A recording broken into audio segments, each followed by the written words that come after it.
Imaginez qu'une de vos connaissances débarque chez vous dans un état émotionnel apocalyptique, de peur ou apocalyptique de colère ou de tristesse.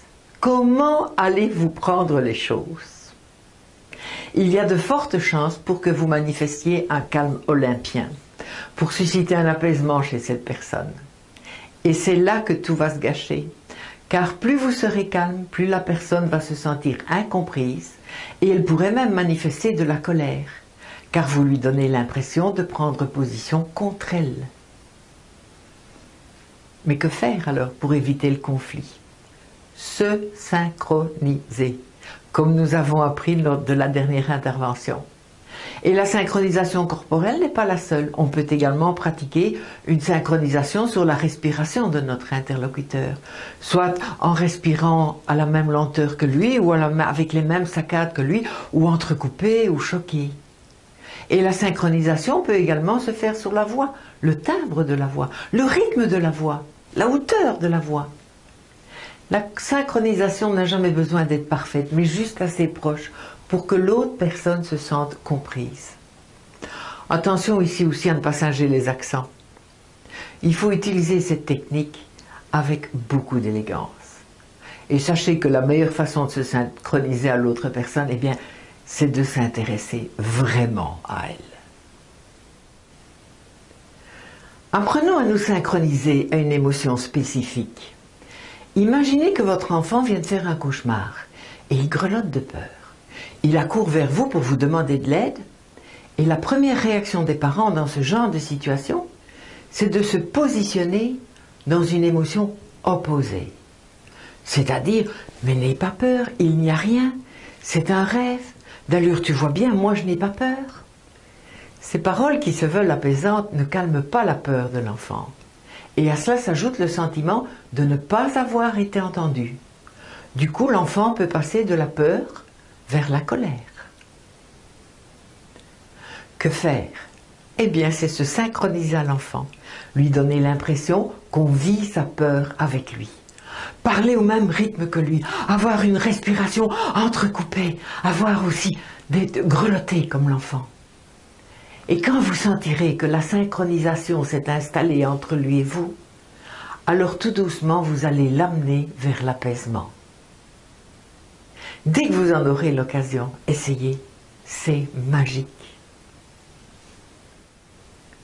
Voici une autre histoire. Imaginez que votre grande amie vous rende visite. Elle est inondée de tristesse. Sa vie n'a plus de sens. Son boulot ne l'intéresse plus. Son mari la trompe. Ses enfants ont quitté la maison. Et elle n'a pas de projet de vacances. L'attitude pratiquement universelle dans ce genre de situation est de dire à la personne « Mais tu fantasmes en disant cela. Tu as un boulot exceptionnel que tu as toujours aimé.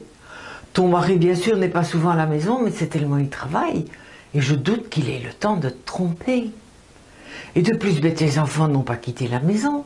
Ils poursuivent leurs études et donc ils logent à quelques kilomètres d'ici.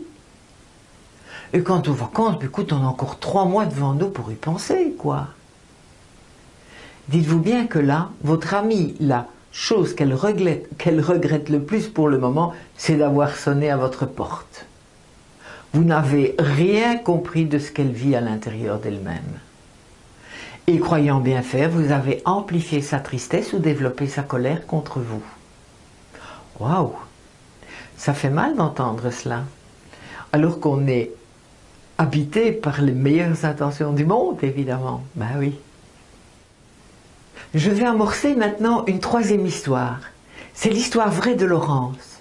Lors de mes formations, j'enseignais cette matière que je suis en train de vous apprendre.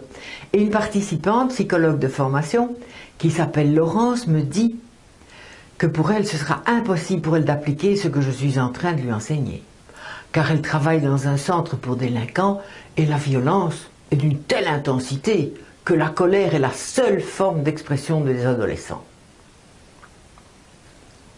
3 ou 4 fois par jour, me dit-elle, il y a un adolescent qui déboule dans mon bureau, la rage aux dents, et qui commence à cracher son venin vis-à-vis des profs, vis-à-vis des élèves, vis-à-vis des surveillants. Bref, le kit total, quoi.